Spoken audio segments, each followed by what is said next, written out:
अस्सलामुअलैकुम नाज़रीन, मैं हूं सलवा स्नैन और आप देख रहे हैं सूर्या न्यूज़ HD। आइए नजर डालते हैं आज की अहम।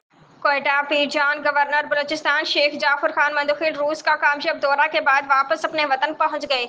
गवर्नर बलूचिस्तान शेख जाफर खान मंदखिल रूस के तारीखी शहर पीटर्सबर्ग और मास्को की कामयाब तरीन दौरे के दौरान उन्होंने रूस की हुकूमत के साथ कई मुआहदे किए।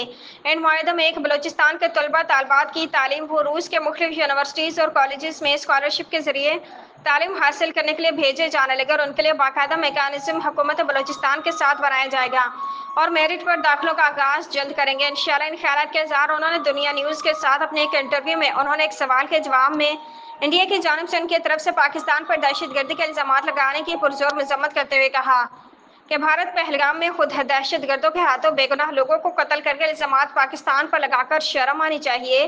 वो दुनिया को यह साबित करने में बुरी तरह नाकाम रहा कि पाकिस्तान दहशतगर्दी में मुलव्विस हैं।